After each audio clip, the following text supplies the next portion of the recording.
രസിപ്പിക്കുന്ന ഒരാളായിരുന്നു.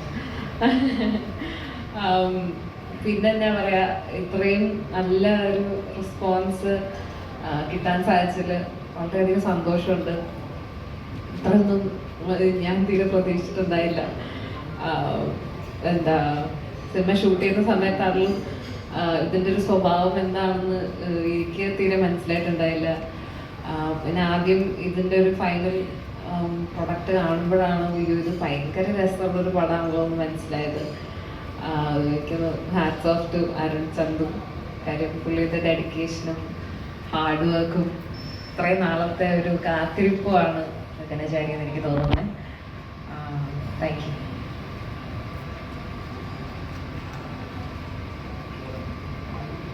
റെസ്പോൺസ് കണ്ടാൽ ഭയങ്കര ഹാപ്പിയാണ്. നമ്മളെ പോലത്തെ ഒരു ക്രൗഡ് എക്സിസ്റ്റ് ചെയ്യുന്നുണ്ട്, ഒരു കമ്മ്യൂണിറ്റി ഉണ്ട് ഇങ്ങനത്തെ സിനിമ എന്ന് പറയുന്നത്. കാരണം നമ്മൾ ഈ പുറത്തുള്ള മൂവീസൊക്കെ ഇവിടെ വരുന്ന സമയത്ത് ഞാൻ ഇന്നലെ എന്തോ ഒരു പോകുന്ന സമയത്ത് ഡെഡ് പൂളിൻ്റെ ഫാൻ ഷോയുടെ ഫ്ലെക്സ് വെച്ചേക്കുന്നുണ്ട്. ഭാര്യ ഡെഡ് പൂളിൽ ഇവിടെ ഫാൻ ഷോയ്ക്ക് ഫ്ലെക്സ് വെക്കുകയാണെന്നുണ്ടെങ്കിൽ ആ ഒരു ക്രൗഡ് എക്സിസ്റ്റ് ചെയ്യുന്നതെന്നാണ് അർത്ഥം. സോ അങ്ങനത്തെ ഒരു ക്രൗഡിൻ്റെ കൂടുതൽ നിന്ന് പടം കാണുന്ന ഒരു വലിയ കമ്മ്യൂണിറ്റി എക്സ്പീരിയൻസ്. സോ ആ എക്സ്പീരിയൻസ് കണ്ട ഏറ്റവും വലിയ സന്തോഷമുണ്ട്. കേരളത്തിൽ അങ്ങനെ ഇങ്ങനത്തെ ഔട്ട് ഓഫ് ദ വേൾഡ് ആയിട്ടുള്ള, അല്ലെങ്കിൽ നമുക്ക് ഒരു ഗ്ലോബൽ ഓഡിയൻസുമായിട്ട് റിസണേറ്റ് ചെയ്യുന്ന ഒരു കണ്ടന്റ് ഇവിടെ വർക്കാവുന്നതിൽ ഭയങ്കര ഹാപ്പിയാണ്. പിന്നെ ഇതൊരു കളക്റ്റീവ് എഫേർട്ടാണ്. ഞങ്ങളുടെ ടീമിൻ്റെ മൊത്തത്തിലൊരു ടെക്നിക്കൽ ടീമിൻ്റെയും ക്രിയേറ്റീവ് ടീമിൻ്റെ ഒരു എഫേർട്ടാണ്. അതുകൊണ്ട് എല്ലാവരുടെയും വിജയമായിട്ടാണ്, എല്ലാവരുടെയും കോൺട്രിബ്യൂഷനിൻ്റെ ഒരു സക്സസ് ആയിട്ടാണ് ഞാനത് കാണുന്നത്. അതേപോലെ പോസ്റ്റ് പ്രൊഡക്ഷനിൽ നമുക്ക് ഭയങ്കര വലിയൊരു ഗൈഡൻസ് തന്നതാണ് കൃഷ്ണനേട്ടനും ഔപചാരിക പേരിലല്ല, എന്നാലും ഇവിടെ വെച്ചിട്ടൊരു നന്ദി പറയുന്നത്. എല്ലാവരും എനിക്ക് ആദ്യം ശരിക്കും പറഞ്ഞാൽ ഗണേശ് സാറിനോട് ഈ കഥ പറഞ്ഞ നെക്സ്റ്റ് ദിവസം മറ്റേ നേരെ പടം ഓണാവുമായിരുന്നു. അപ്പോൾ എനിക്ക് ഇപ്പോഴും ആ ഒരു പോയിൻ്റാണ് ഈ സിനിമയുടെ ഒരു പാരഡൈം ഷിഫ്റ്റ് എന്നെനിക്ക് ഇപ്പോഴും തോന്നിയിട്ടുണ്ട്. അങ്ങനെ ഒരു വെറ്ററൻ ആക്ടർ നമുക്ക് ഒരു കഥ പറയുമ്പോൾ പുള്ളി ഇൻസ്റ്റൻ്റ്ലി പിക്കപ്പ് ചെയ്യുമ്പോൾ നമുക്ക് കിട്ടുന്ന ഒരു കോൺഫിഡൻസ് ഉണ്ട്. ഓക്കെ, നമ്മുടെ മെയിൻ ആൾക്ക് മനസ്സിലായി ഇനി മുമ്പോട്ട് നീങ്ങാമെന്നുള്ളത്. ബാക്കിയുള്ളതൊക്കെ എനിക്ക് എൻ്റെ സപ്പോർട്ട് സിസ്റ്റമാണ് ശരിക്കും പറഞ്ഞാൽ. ആർട്ട്ലി ആണെങ്കിലും ഗൂഗിളാണെങ്കിലും ഈവൻ റൈറ്റർ, നമ്മുടെ ഏറ്റവും ഇമ്പോർട്ടൻ്റ് ആയിട്ടുള്ള ആസ്പെക്റ്റ് ഏറ്റവും അറ്റത്തിരിപ്പുണ്ടാകുന്നുണ്ട്. വിനീഷ് VFX ചെയ്തിട്ടുള്ള നമ്മുടെ മറാക്കി VFX അവർ കൊടുത്തേക്കുന്ന ഒരു ഔട്ട്പുട്ട് എന്ന് പറഞ്ഞു കഴിഞ്ഞാൽ ആ ഇന്ത്യൻ ഇൻഡസ്ട്രി സ്റ്റാൻഡേർഡാണ് എടുത്തിരിക്കുന്നത്. സോ എല്ലാവരോടും നന്ദി. Thank you.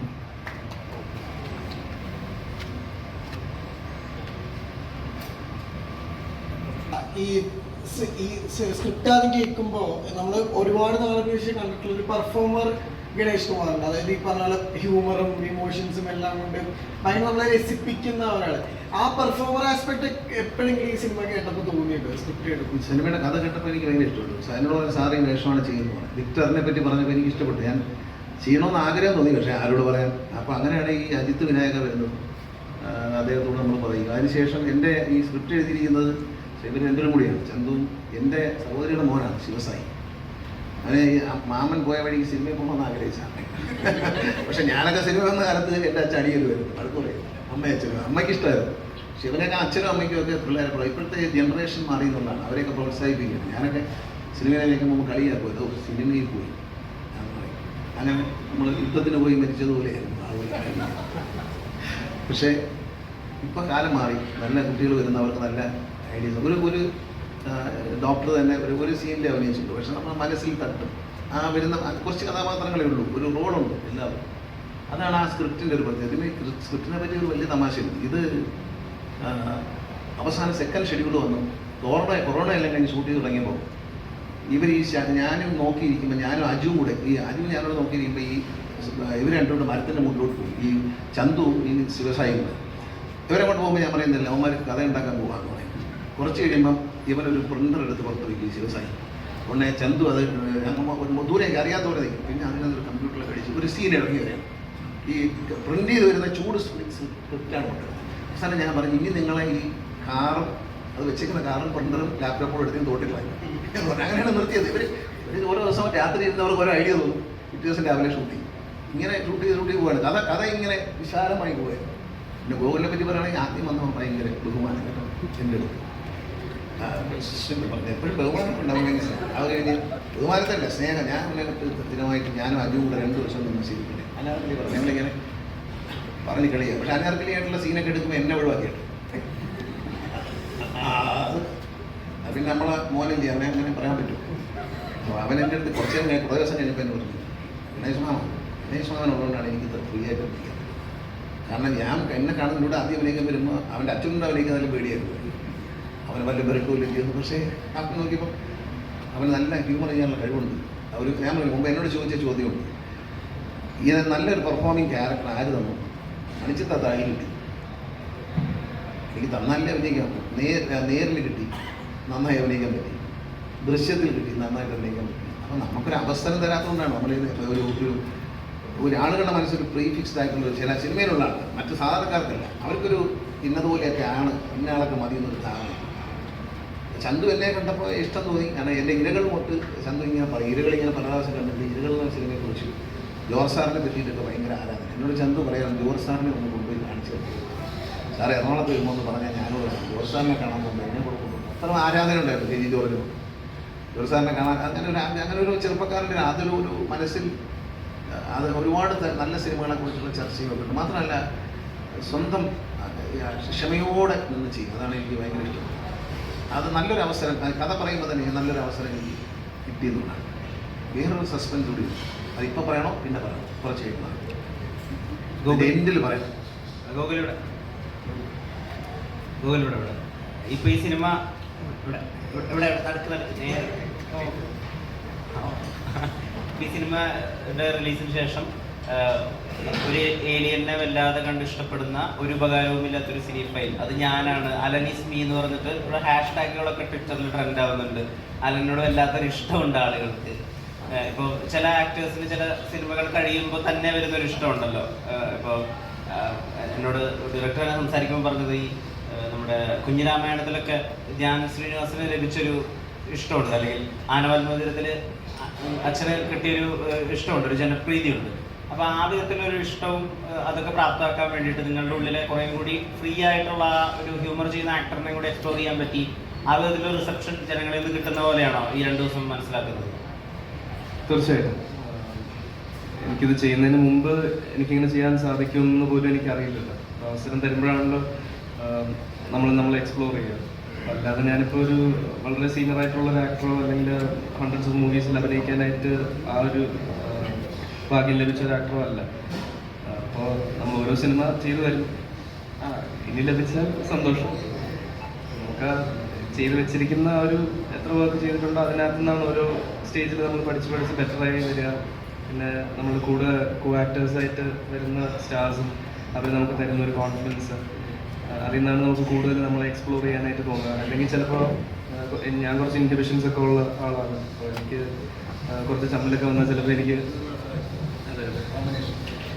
വിഷ്ണുവനും മജുവേട്ടനും അനാർക്കലിയും അരുൺചേട്ടനും ശിവസായും എല്ലാവരും ഒരു ഭയങ്കര എന്നെ, കാരണം കുറച്ച് നമുക്ക് ചമ്മൽ വരുന്നൊരു സാധനമാണ് ഞാൻ അതിൽ ചെയ്തിട്ടുള്ളത്. കുറച്ചൊരു ജാള്യത തോന്നുന്നൊരു ക്യാരക്ടർ പോലെ. ഇപ്പോൾ സ്വന്തമായിട്ട് ചെയ്യുമ്പോൾ ഇത് ക്രിഞ്ചാണോ എന്നൊക്കെ ഇങ്ങനെ തോന്നുന്ന പോലത്തെ ഒരു ക്യാരക്ടറാണ്. അപ്പോൾ അതിൻ്റെ ആ മീറ്റർ പിടിക്കാനായിട്ട് നമുക്ക് ആ കോൺഫിഡൻസ് തരുന്ന എൻറ്റയർ ക്രൂ ആൻഡ് കാസ്റ്റ്, നമ്മുടെ കോ ആക്ടേഴ്സ്, അവർ ആ ഒരു സപ്പോർട്ട് കിട്ടുന്നതുകൊണ്ടാണ് നമുക്കും ഓക്കെ ഇത് ഓക്കെയാണ്, ഇതൊക്കെ ആവുന്നുണ്ട്.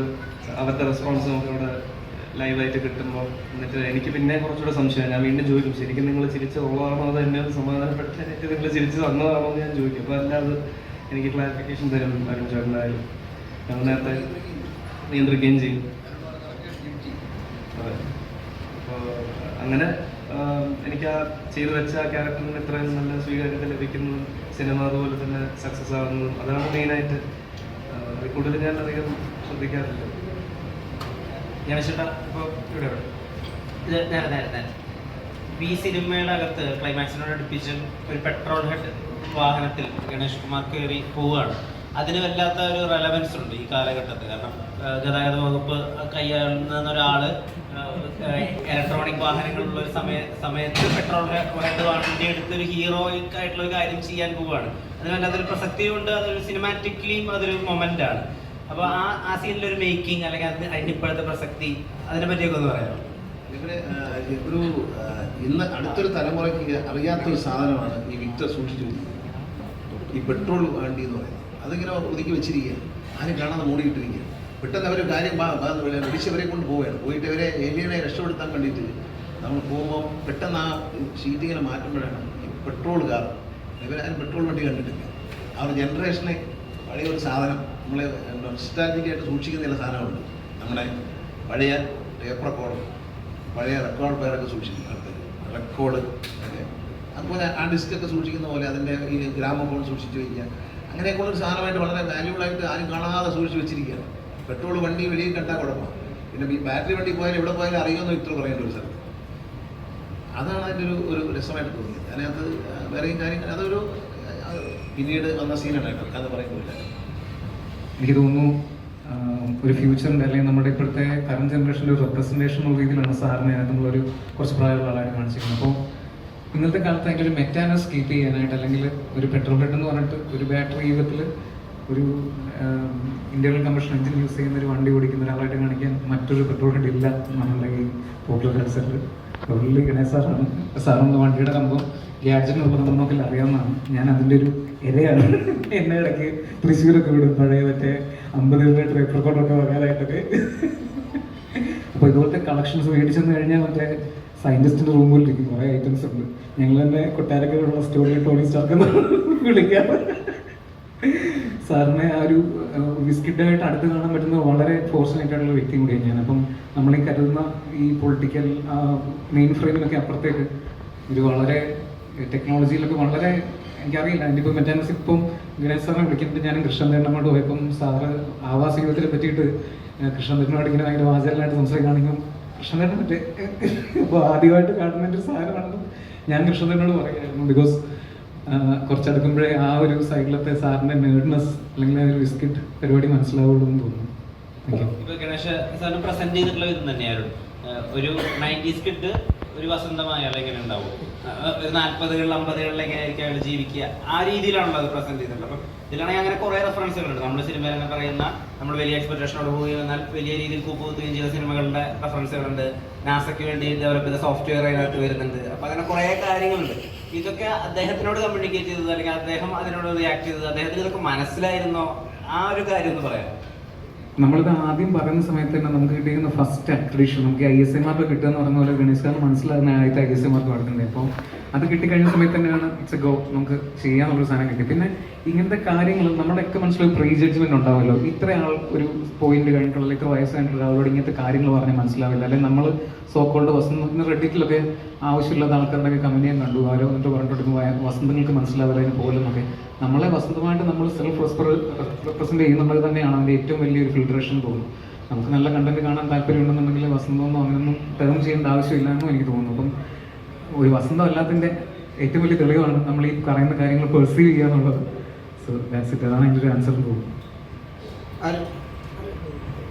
ഇന്നത്തെ ഈ ഒരു പ്രസ് മീറ്റിൽ ഒരു പ്രത്യേകത, സാധാരണ സിനിമകൾ റിലീസ് ചെയ്യുന്നതിന് മുമ്പ് എല്ലാവരും ഇന്ന് തള്ളുന്നതല്ല, ഇത് ഭയങ്കരമായിരിക്കും, ഗംഭീരമായിരിക്കും, പക്ഷേ ഇത് കൊള്ളാം എന്ന് ധാരാളം റിവ്യൂ വരികയും കണ്ടിറങ്ങുന്നവർ വളരെ സന്തോഷത്തോടെ അതിനെ നന്നായിരിക്കുന്നു എന്ന് പറയുകയും ചെയ്യുന്ന സമയത്ത് കിടക്കുന്ന ആദ്യത്തെ ഒരു ഇൻ്റർവ്യൂ ആയിരിക്കും പക്ഷേ സത്യമല്ല. അങ്ങനെ ഒരു പ്രസ് മീറ്റ് കിടക്കുമ്പോൾ ഹൃദയം നല്ലതാണ്. ഞാൻ ചില സിനിമയൊക്കെ കൂടി തള്ളു കേട്ടിട്ട് കാണാൻ പോയിട്ടുണ്ട്, വളരെ ദുഃഖിതനായിട്ടുണ്ട് അവസാനം. ഞാൻ ചില സിനിമ കാണുമ്പോൾ തോന്നി ഈ തള്ളു കേൾക്കുമ്പോൾ എനിക്ക് തോന്നി ദൈവമേ ഞാനും ഒരു നടനായിരുന്നല്ലോ, എന്നെ ഇതിനകത്തൊന്ന് വിളിച്ചിരുന്നത് എന്ത് നന്നായിരുന്നു. പക്ഷെ പിന്നെ സിനിമ കണ്ടിട്ട് എനിക്ക് തോന്നി വിളിക്കാത്തത് നന്നായി എന്നെനിക്ക് തോന്നാറുണ്ട്. തുറന്നു പറയാം, അതിൻ്റെ ഒരു നമ്മുടെ തന്നെ ഒരു ഡിഫറൻസ് സിനിമ. നമ്മൾ അന്ന് വരെ അറിയാത്ത ഈ സിനിമയിൽ ഒരു കാര്യമുണ്ട്.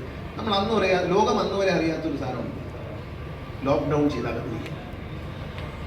അതിനെ ബേസ് ചെയ്ത് ഒരു മലയാള സിനിമ അല്ലേ, ലോക്ക്ഡൗൺ ചെയ്തകത്തിരിക്കുക എന്നുള്ളത് ആ ലോക്ക്ഡൗണിൻ്റെ മറ്റൊരു മുഖമാണ്. കൊറോണ വന്ന് ലോക്ക്ഡൗൺ ചെയ്തതുപോലെ മറ്റൊരു കാര്യത്താൽ ലോക്ക്ഡൗൺ ചെയ്യുന്ന മനുഷ്യൻ്റെ ഒരവസ്ഥ തന്നെയാണ്. നമ്മൾ കഴിഞ്ഞ ഒരു 2 വർഷത്തോളം നമ്മൾ ലോക്ക്ഡൗൺ ചെയ്തിരുന്ന 1.5 വർഷത്തെ അനുഭവമാണ് ഈ കഥയിൽ വരുന്നത് ശരിക്കും അല്ലേ. ലോക്ക്ഡൗൺ കഴിഞ്ഞാണ് എൻ്റെ ഒരു കഥ പറയുന്നത്. കഥ കുറച്ചും മുമ്പേ പറയുന്നത്, ഈ കഥ പറഞ്ഞതിന് ശേഷമാണ് ലോക്ക്ഡൗൺ വരുന്നത് അല്ലേ. നമ്മൾ എൻ്റെ ഓഫീസിൽ വന്ന് ഞാനിങ്ങനെ മേശേൻ്റെ അപ്പുറം വയ്ക്കും. അപ്പോൾ ഒരു കലാകാരൻ കാലത്തിന് മുമ്പേ പോകുന്നുള്ളതാണ്. ഈ കഥ പറയുമ്പോൾ ലോക്ക്ഡൗൺ ഒന്നും ഇട്ടില്ല. ഒരു പ്രശ്നം കൊണ്ട് ലോകത്ത് പുറത്തിറങ്ങാൻ പറ്റാത്ത അവസ്ഥയാണ്. പക്ഷേ അത് കഴിഞ്ഞാണ് കോവിഡ് വരുന്നത്, പുറത്തിറങ്ങാൻ പറ്റാത്ത അവസ്ഥയുണ്ടായി. ശരിക്കും ആ കഥ കേട്ട് കുറച്ച് ദിവസം കഴിഞ്ഞപ്പോൾ പ്രൊഡ്യൂസറെ കിട്ടി. അത് നല്ലൊരു കാര്യമാണ്. അജിത്ത് അതിനൊക്കെ വളരെ താല്പര്യത്തോടെ നിൽക്കുകയും നല്ലൊരു പ്രൊഡ്യൂസർ എന്നുള്ളതിൽ പ്രവർത്തിക്കുകയും ചെയ്തിട്ടുണ്ട്. ഞാൻ ശിവനെ കൊടുത്തു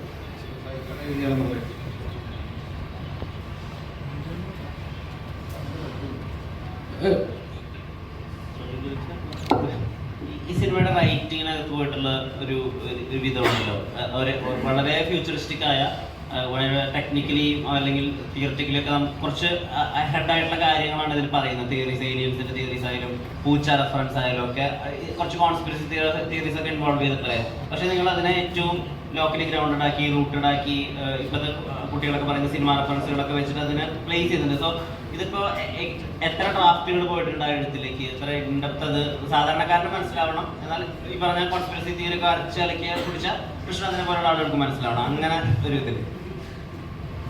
കോൺസ്പിറസി തിയറിയുടെ ഈ ഒരു സംഭവങ്ങളൊക്കെ നമ്മൾ ഇതിപ്പം ഡെയിലി കോൺവെർസേഷൻ്റെ ഭാഗമായിട്ട് തന്നെ നമ്മൾ ഡിസ്കസ് ചെയ്യുന്ന സാധനമാണ്. ഞാനും ചന്തു ചേട്ടനും ഇങ്ങനെ ഇവിടെ എങ്ങനെയാണ് അപ്പം നാസിൽ ഈ ഒരു സംഭവം ഉണ്ടായി എന്നൊക്കെ. അപ്പം അതൊക്കെ നമ്മൾ ഒരു സീനിൽ രണ്ട് കഥാപാത്രങ്ങൾ തമ്മിലുള്ള സംഭാഷണം വരുമ്പോൾ ആ കോണ്ടെക്സ്റ്റിൽ ഇതങ്ങ് ഉൾപ്പെട്ട് പോവുകയാണ്. നമ്മളത് എഴുതുമ്പോൾ ഓർഗാനിക്കായിട്ട് സംഭവിക്കുന്നത് തന്നെയാണത്. പിന്നെ ഇതിൻ്റെ മെയിൻ റൈറ്റിംഗ് ചാലഞ്ച് എന്ന് പറയുന്നത് ഇതിൻ്റെ ഒരു ഫോർമാറ്റ് നിങ്ങളെല്ലാവരും ശ്രദ്ധിച്ചതുപോലെ ഒരു മോക്യുമെൻ്ററി എന്നുള്ളൊരു ഫോർമാറ്റാണ്. ഇപ്പോൾ ഈ ഓഫീസ് പോലത്തെ TV സീരീസുകളിൽ അത് കഥാപാത്രങ്ങൾ ക്യാമറയെ നോക്കി ഒരു കമൻ്ററി കൊടുക്കുന്ന പോലത്തെ ഒരു ഫോർമാറ്റാണ്. അപ്പോൾ അത് സ്ക്രിപ്റ്റിലോട്ട് വരുമ്പോഴും അത് മലയാളം ഡയലോഗ്സ് എഴുതുമ്പോഴും അതിൻ്റേതായിട്ടുള്ള ബുദ്ധിമുട്ടുകളും കാര്യങ്ങളുമായിരുന്നു. ഈ ഫ്യൂച്ചറിസ്റ്റിക് ആസ്പെക്റ്റുകളും കാര്യങ്ങളൊക്കെ നമുക്ക്, അദ്ദേഹം ഭയങ്കര സ്പേസിൻ്റെ വലിയൊരു ഫാനാണ്. അദ്ദേഹം ഭയങ്കര സ്പേസ് സൈഫൈ ടെക്നോളജി, ഞാനും അതെ. അപ്പം അതുകൊണ്ട് ആ ഒരു കാര്യത്തിൽ വലിയ ബുദ്ധിമുട്ടുണ്ടായിരുന്നു. നമുക്ക് ആ ഒരു സിങ്ക് ഓൾറെഡി ഉണ്ടായിരുന്നു. എനിക്ക് തോന്നുന്നു ശിവയുമായിട്ടുള്ളൊരു മെയിൻ റൈറ്റിങ്ങിൻ്റെ ഒരു എക്സ്ചേഞ്ച് പോയിക്കൊണ്ടിരുന്നത്, നമ്മൾ ആദ്യം ഇങ്ങനത്തെ കാര്യങ്ങൾ സംസാരിക്കുന്ന മുമ്പ് തന്നെ ഒരു ഗ്രൗണ്ട് വർക്ക് ഉണ്ടാവുമല്ലോ. നമ്മൾ ഈ കാര്യത്തെ പറ്റിയിട്ട് നമ്മളൊരു ഫ്ലോ ചാർട്ട് ഉണ്ടാക്കുന്ന പോലെ നമ്മുടെ മുന്നിൽ മൈൻഡ് മാപ്പിംഗ് ഉണ്ടാവും. ഈ മൈൻഡ് മാപ്പിംഗ് ആവശ്യം വന്നിട്ടില്ല ശരിക്കും പറഞ്ഞാൽ. കാരണം ഞങ്ങൾക്കിടയിൽ അങ്ങനത്തെ ടോക്സ് തന്നെ ഇങ്ങനത്തെ ഒരു വേൾഡ് എക്സിസ്റ്റ് ചെയ്യുന്നുണ്ട്. സോ ഞങ്ങൾ രണ്ടുപേരും ഇതിനകത്ത് കുറച്ച് ലോസ്റ്റ് അങ്ങനത്തെ ഒരു വേൾഡിനകത്തും. ഇപ്പം പുറത്തുള്ള ഈ ഇമ്മീഡിയറ്റ്ലി നമ്മൾ കാണുന്ന കൈൻഡ് ഓഫ് ഒരു മുഖ്യധാരയുടെ രാഷ്ട്രീയ പ്രശ്നങ്ങൾ ബാക്കിയുള്ള കാര്യങ്ങളൊന്നും നമ്മളെ എങ്ങനെ അഫക്റ്റ് ചെയ്യാറോ നമ്മുടെ ഡെയിലി ടോക്സ് വരാറില്ല. അതർത്ഥം നമ്മൾ സംസാരിക്കുന്ന കുറച്ചുകൂടെ ബെറ്റർ കാര്യങ്ങളാണ്. മേ ബി ഒരു ഗ്ലോബലി നമുക്ക് ഭയങ്കര ഒരു വലിയ കാര്യമായിട്ട് തോന്നുന്നതാണ് കാര്യങ്ങളാണ് നമ്മൾ കൂടുതൽ സംസാരിക്കാറ്. അപ്പോൾ ഈ ശരിക്കും പറഞ്ഞാൽ ഞങ്ങളുടെ റൈറ്റിങ്ങിൻ്റെ പ്രോസസ്സും അതിൻ്റെ ഒരു ഔട്ട്കം വന്ന് നിൽക്കുന്ന ശരിക്കും പറഞ്ഞാൽ പോസ്റ്റ് പ്രൊഡക്ഷനിൽ കൃഷ്ണദേവൻ ഇൻവോൾവ് ആവുന്ന ഒരു സ്പെസിഫിക് പോയിന്റ് ഒന്നുമില്ല. കാരണം ഇത്രയും നമ്മളെ അഴിച്ചുവിട്ട പോലത്തെ ഭയങ്കര ക്രേസി ആയിട്ടുള്ള റിക്ക് ആൻഡ് മോർട്ടി അല്ലെങ്കിൽ എവരിത്തിങ് ഒരു വൺസിൻ്റെ ഒക്കെ ഒരു കൈൻഡ് ഓഫ് ഒരു പാറ്റേണിൽ പോയിരിക്കുന്ന സാധനം കൃഷ്ണദേവൻ വന്നിട്ട് അവിടെ ഒരു എന്താ പറയുക ഭയങ്കര വളർന്നിരിക്കുന്ന കാട് വെട്ടി ഒതുക്കി ഒരു മൈതാനമാക്കി നമുക്ക് പറഞ്ഞത്തെ ഒരു ഹെൽപ്പ് ഒരു ഇതിനെ കൊമേഴ്ഷ്യലി പാക്ക് ചെയ്യാനായിട്ട് വന്നിട്ടുണ്ട്. അപ്പം നിങ്ങൾക്ക് വേണ്ടി ഞാൻ കൃഷ്ണദേവനോട് ചോദിക്കുകയാണ്. ബിക്കോസ് ഞങ്ങൾക്കൊക്കെ ഒരു ടോർച്ച് ബെയറാണ് ഈ ഇൻഡസ്ട്രിയിൽ. ഞങ്ങൾക്ക് ഇങ്ങനത്തെ ഒരു സംഭവം ചെയ്യാൻ പറ്റുമെന്ന് എനിക്ക് വിശ്വാസം വന്ന ആവാസികം വന്നപ്പോഴാണ്. അപ്പോൾ എങ്ങനെയാണ് ഇപ്പം ഈ വരുന്ന കണ്ടന്റുകളൊക്കെ ഒരു ഫ്ലാഗ്ഷിപ്പായിട്ട് നിന്നിട്ട് എസ്റ്റാബ്ലിഷ് ചെയ്യാൻ ഞങ്ങൾക്കൊരു പാത വെട്ടി തുറന്ന ആളാണ്. അപ്പോൾ ഫ്യൂച്ചറിൽ എങ്ങനെയാണ് ഇതിനെ എസ്റ്റാബ്ലിഷ് ചെയ്യാൻ ശ്രമിക്കുന്നത്? ഞങ്ങൾക്ക് എങ്ങനെയാണ് മുമ്പിലോട്ടൊരു ഗൈഡൻസ് ഉദ്ദേശിക്കുന്നത്? ഈ ഒരു കണ്ടന്റിൻ്റെ പ്രത്യേകത എന്ന് വെച്ചാൽ when I saw the film for the first time എനിക്കത് ഇഷ്ടപ്പെട്ടില്ല. എന്ന് പറഞ്ഞു കഴിഞ്ഞാൽ there are too many parts which are really wonderful. Victor സാറിൻ്റെ പാട്ട് നല്ല രസമുണ്ട്. എല്ലാം സെപ്പറേറ്റ് പീസസ് ആയിട്ട് ഇത് ഭയങ്കര രസമാണ്.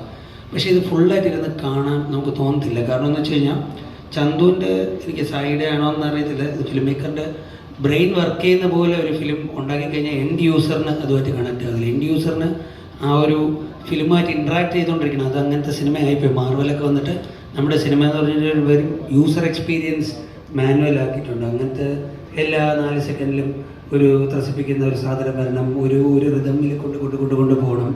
പിന്നെ larger than life images VFX വെച്ച് കാണിക്കും. അങ്ങനെയൊക്കെയുള്ളൊരു പാറ്റേണിലാണ് ആൾക്കാരുടെ ഒരു ഫിലിം മേക്കിംഗ് സംഭവം വരുന്നത്. അതുകൊണ്ട് നല്ല നുവാൻസ്ഡ് ആയിട്ടുള്ള സിനിമകൾ ഒരുവിധം പറഞ്ഞു കഴിഞ്ഞാൽ ഇൻ്റർനാഷണലി വൈപ്പ് ഔട്ട് ആയിക്കൊണ്ടിരിക്കുകയാണ് അത്. അപ്പോൾ അങ്ങനത്തെ ഒരു സമയത്ത് ഇതെത്ര നല്ലതെന്ന് പറഞ്ഞാലും people might not connect with this, they will not reach the core idea. അപ്പോൾ അങ്ങനെയാണ് ഞാൻ ആദ്യമൊക്കെ നിങ്ങൾ അവോയ്ഡ് ചെയ്യുന്ന പോലെ ഫുള്ളായിട്ട് അങ്ങ് മാറി നിന്നെന്ന് വെച്ച് കഴിഞ്ഞാൽ ചിലർക്ക് ഇത് റിസീവ് ചെയ്യാൻ പറ്റത്തില്ല. ഇത് മോശമാണ്, അല്ലെങ്കിൽ ചില ഏരിയാസ് ഭയങ്കര രസമുണ്ട് വേണ്ട, പക്ഷേ ബാക്കിയൊന്നും കൊള്ളത്തില്ല.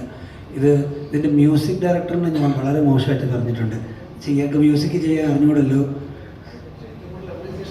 അതെ, എന്നിട്ട് മ്യൂസിക് ഡയറക്ടർ എന്തിനാണെങ്കിലും ചെയ്യുന്നുണ്ട്.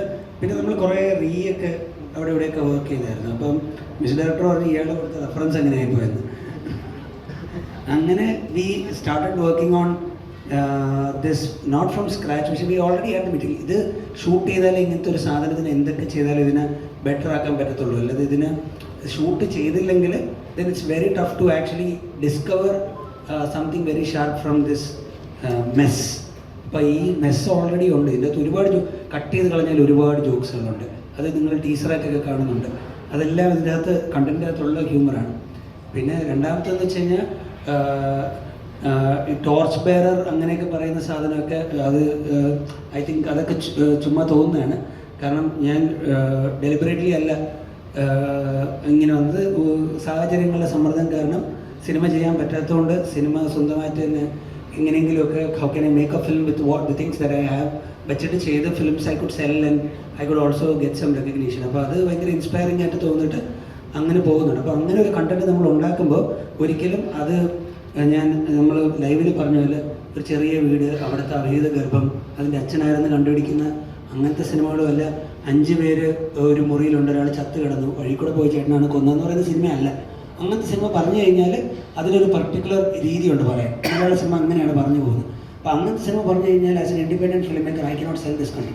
അപ്പോൾ അതുകൊണ്ട് അതിനെ ഒന്ന് ആ പറയുന്ന രീതിയിൽ ഒരു മാറ്റം വരുത്തിയിട്ട് അത് പറയാൻ നോക്കുന്നതാണ്. അപ്പോൾ അത് വർക്ക് ചെയ്യുന്നുണ്ട്. കാരണം ഗ്ലോബൽ കണ്ടന്റ് എക്സ്പോസ്ഡ് ആയ ഒരു ഓഡിയൻസ് കൊറോണ കഴിഞ്ഞപ്പോൾ വന്നു.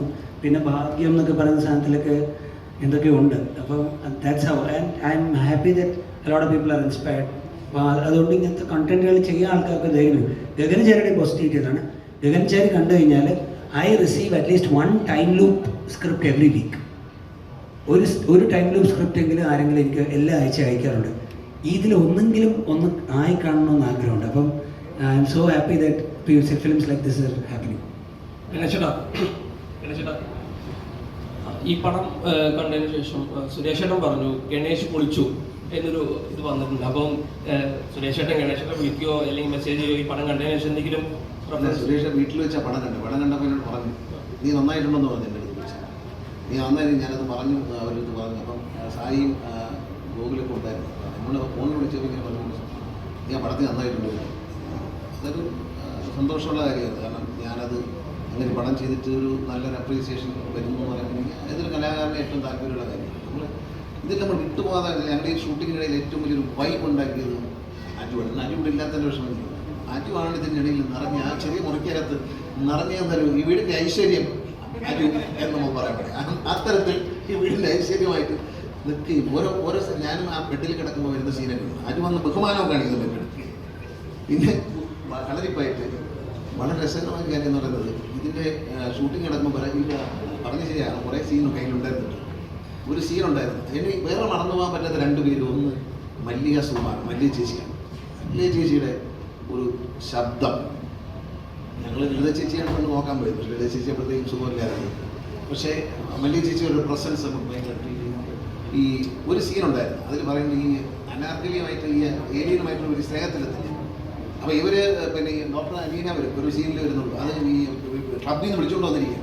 പെട്ടെന്ന് അവരെ വശീകരിച്ചെടുത്തിട്ട് യവന്മാരെ കണ്ടിട്ട് വിളിക്കാം, കഥവൻ്റെ വിളിയില്ലോ. അപ്പോൾ ഇയാളങ്ങ് ആഹാരം എല്ലാം ഈടെ ഇല്ല വിളിക്കുക. അങ്ങനെ ഇരിക്കുമ്പോൾ ഈ രാഘവൻ, മറ്റൊരു കഥാപാത്രം, രാഘവത്തിന് ശബ്ദം കൊടുത്ത ആരാണെന്ന് വിചാരിക്കുക, ഇബ്രാഹിം എന്നൊരാളാണ്. വളരെ മനോഹരമാണ് രാഘവൻ. അതിലൊരു തമാശയായിട്ട് പറയുന്നുണ്ട്, നാസയിൽ നിന്ന് വന്ന ശമ്പളം കിട്ടാതെ വന്ന ഒരു കൊട്ടാരക്കരക്കാരൻ്റെ ഞാനൊരു കുറഞ്ഞ വിലയ്ക്ക് വാങ്ങിച്ചതാ ഇവനെ എന്ന് പറയുന്നു. അപ്പോൾ അതൊക്കെ വേറെ രസകരമായ ഒരു പഞ്ചെന്ന് പറയാം. എൻ്റെ നാട്ടിൽ പത്തനാപുരത്തൊക്കെ ഇപ്പോൾ ഭയങ്കര ഒരു ട്രോളുണ്ട്. എന്താണെന്നറിയാം, എൻ്റെ ഓഫീസിലെ കാര്യങ്ങൾ നോക്കുന്ന 2 ആൾക്കാർ ഞാനുള്ളപ്പോഴും ഇല്ലാത്തപ്പോഴും. ഒരാൾ ഒരു സാമാന്യ ഒരാൾ, മറ്റൊരാളെന്ന് പറഞ്ഞാൽ ഒരു 120 കിലോ തൂക്കവും ഒരു 6 അടി പൊക്കവും കുഞ്ഞുങ്ങളുടെ മനസ്സുമുള്ള ഹാരിസ് എന്നൊരാളാണ് നോക്കുന്നത്. ഇതിൽ പറയുന്നുണ്ട് 2 അമ്മമാരും അത്ര ശരിയല്ല. പിന്നെ ജോലിയൊക്കെ ചെയ്യുന്നതുകൊണ്ട് നമ്മൾ ഇത് ആളുകൾ എഡിറ്റ് ചെയ്തിട്ട് തിയേറ്ററിൽ നിന്ന് ഷൂട്ട് ചെയ്തിട്ട് ഇത് എഡിറ്റ് ചെയ്ത് അവിടെ ഇപ്പോൾ ട്രോളാണ്. കാരണം തടിയൻ അവനെൻ്റെ ഒരു ബന്ധുവായിട്ട് വരും എന്നൊക്കെ പറയുന്നുണ്ട്. ആ സാധനം എഡിറ്റ് ചെയ്തിട്ട് എൻ്റെ ഓഫീസിലെ കാര്യമായിട്ട് ഇട്ടിരിക്കുകയാണ്. കാരണം ഞാൻ അവരെ പറ്റി കമൻറ്റ് പറയുന്നത് അവരൊക്കെ കൊട്ടിശ്ശേരിയാണ്. സന്തോഷം അവിടെന്നല്ല, നാട്ടുകാരൻ ഉണ്ടാക്കിയ ഒരു ട്രോളാണത്. അതൊരു അറിയാതെ പറഞ്ഞ ഒരു സാധനമാണ്. അത് കറക്റ്റായിട്ട് സിംഗ് ചെയ്ത് നാട്ടുകാർ കണ്ടപ്പോൾ കോറിലേറ്റ് ചെയ്യാണ്.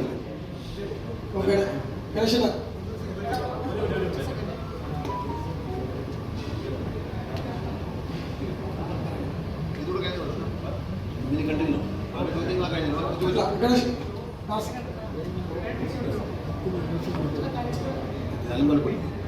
തീർത്തിട്ടങ്ങ് പോവാം. നമുക്ക് അവിടെ ഇറങ്ങുമ്പോഴത്തേക്കും വരാം. ഇവിടെ താഴെയാണ്, ദൂരെയാണ്. ഒരു ചോദ്യം കൂടെ ചോദിച്ചാൽ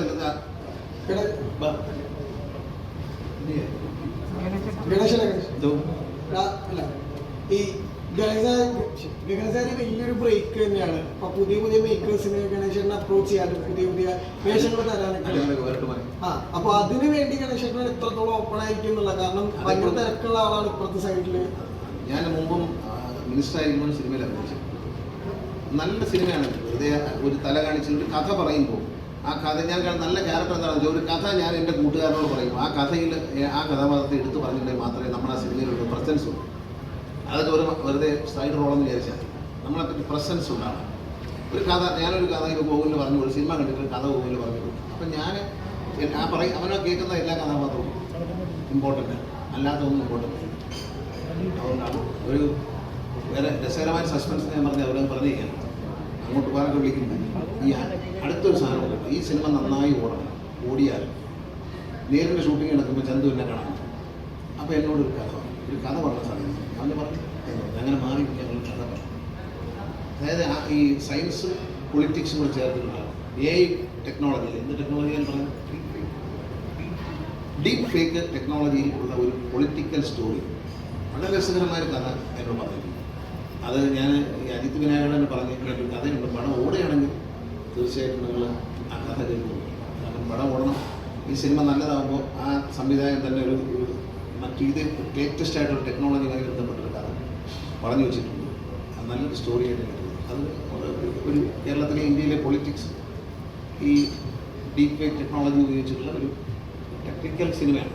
ഗണേശേട്ടാ, ഇപ്പോൾ അച്ഛൻ ഗോകുലിൻ്റെ അച്ഛൻ ഗോകുലിൻ്റെ അച്ഛനായ ശ്രീ സുരേഷ് ഗോപിയുടെ സിനിമാ ജീവിതത്തിൽ പ്രധാനപ്പെട്ട ഒരുപാട് സിനിമകളിൽ സാറിൻ്റെ സാന്നിധ്യം ഉണ്ടായിട്ടുണ്ട്.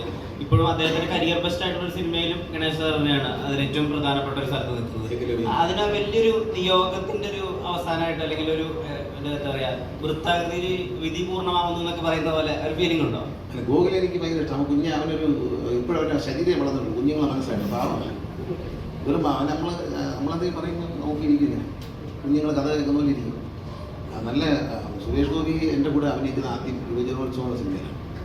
ഞാനതിലൊരു പോസിറ്റീവ് ക്യാരക്ടർ, സുരേഷ് ഗോപി വില്ലനായിട്ടാണ്. അന്ന് തുടങ്ങിയ ഒരു സൗഹൃദമാണ്. ഇവനെ കൊച്ചുകാലത്ത് എനിക്കറിയാം, കുഞ്ഞിലേ അറിയാം. അപ്പോൾ അഭിനയിക്കാൻ വന്നപ്പോൾ എനിക്ക് നല്ല സന്തോഷമായി. നല്ല സുന്ദരനൊക്കെ വന്നിരിക്കുക, താടിയൊക്കെ വെച്ച് നല്ല സുന്ദരമായിട്ട് വന്നിരിക്കുക. ഒരു തൊപ്പി അറിയാം. നല്ല രസമായിട്ട് അഭിനയിക്കുന്നു. ഗോകുലിനെ അതുപോലെ പാപ്പൻ എന്ന സിനിമയിൽ എനിക്ക് വളരെ ഇഷ്ടപ്പെട്ടു. അത് വലിയ റോളൊന്നും ചെയ്യാനില്ലെങ്കിലും അവൻ്റെ പ്രസൻസ് ഫീൽ ചെയ്തു. അതുകൊണ്ടാണ് അത് നല്ല ഒരു നടനാണ്. തീർച്ചയായിട്ടും ഗോകുലൊരു നല്ല ഇതുണ്ടാവും. അതുപോലെ അനാർക്കലി ഒരു നല്ല പെർഫോമറാണ്. പലപ്പോഴും സംസാരിക്കാൻ ഒരു ശബ്ദം പുറപ്പെടുവിക്കുകയോ വാ തുറക്കാതെയോ എല്ലാ എക്സ്പ്രസ് ദേഷ്യവും സന്തോഷവും സങ്കടവും പിണക്കവും എല്ലാം കാണിക്കുന്നുണ്ട്. മറ്റൊരു രസകരവസ്ഥ ഈ പൂച്ചയാണ്. ഈ പൂച്ചയെ കൊണ്ടുവന്നിട്ട് നല്ല മനോഹരമായ പൂച്ച. എനിക്കത് ഈ പൂച്ചയെ പേടിയാണ്, തൊടാൻ ഭയങ്കര ഇതാണ്. ഡോഗ്സുമായിട്ട് കുഴപ്പമില്ല, പക്ഷേ പൂച്ചയെ ഭയങ്കര. എൻ്റെ ചന്തു പറഞ്ഞു സാറിൻ്റെ മടിയിൽ വന്നിരുത്താം, ഞാൻ ഇവൻ്റെ അവിടെ ഇരിക്കട്ടെന്ന് പറഞ്ഞു. ഒരു ഫ്രണ്ടിൽ ടേബിളിൽ വെച്ച് പൂച്ച ചാടി ഓടിക്കളഞ്ഞു. പൂച്ചയുടെ ഇടയ്ക്ക് തിരിഞ്ഞ് നമ്മളെ നോക്കും. ആരടാ ഇത് കുറേ പണിയെടുത്ത് നമ്മൾ ഈ പൂച്ച ഒന്ന് എൻ്റെ മടിയിലിരുത്താൻ. കാരണം പൂച്ചയ്ക്ക് മനസ്സിലായി അവനാണ് ഇരുന്ന് എന്നെ ഇഷ്ടമല്ലാത്ത ആളാണ് എന്ന് മനസ്സിലാക്കേണ്ടത്. പൂച്ച ഇറങ്ങി പോകും, എന്നെ ഒന്ന് തിരിഞ്ഞു നോക്കി നമുക്ക് പൂച്ച ഇറങ്ങി. ആ പൂച്ച അവസാനം ഞങ്ങൾക്ക് സെൻസറിൽ കളയേണ്ടി വന്നു, ആനുവൽ സർട്ടിഫിക്കറ്റ്. അതുകൊണ്ട് എല്ലാം ഹൃദയത്തിലായി. അതുകൊണ്ട് പറഞ്ഞുകൊണ്ട് ഞങ്ങൾ ചെറിയൊരു തിയേറ്റർ വിസിറ്റുണ്ട് PVR ജസ്റ്റ് ഒന്ന് പോയിട്ട് വേണം. നിങ്ങൾ സാറിന് ഒരുപാട് അപ്ലിക്കേഷൻ കിട്ടിയതാണ്. വെരി സോറി, ഞങ്ങൾക്ക് ജസ്റ്റ് തിയേറ്ററിൽ പോയിട്ടൊന്ന് എല്ലാവരും